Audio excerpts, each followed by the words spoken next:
Okay, this type of crops are called as erosion resistant crops. Okay, which protect the soil are known as erosion resistant crops.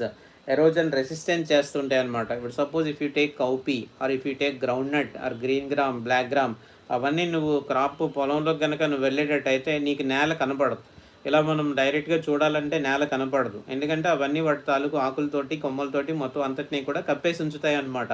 If rainfall occurs, ఆటోమేటిక్గా ఏమవుద్ది అనమాట, rainfall పడినా కూడా చినుకు డైరెక్ట్గా నేల మీద పడదు, ఆకుల మీద వాటి మీద పడుతుంది అనమాట. ఆ ఫోర్స్ తగ్గిపోతుంది అక్కడ, ఆటోమేటిక్గా ఫోర్స్ అనేటువంటిది తగ్గిపోతుంది, ఆ నీరు భూమిలోకి ఇంకుతుంది అనమాట. అదే నీకు మెయిజ్ కానీ ఇవి కానీ తీసుకున్నాం అనుకోండి, పైనుంచి పడేటువంటి వర్షపు చినుకు చాలా ఫోర్స్గా పడుతుంది అనమాట.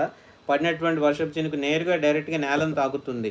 ఎప్పుడైతే నేలను డైరెక్ట్గా అది తాకిందో అక్కడ ఉండేటువంటి మట్టి మెల్లిగా కరగడం అయితే మొదలెడుతుంది అనమాట.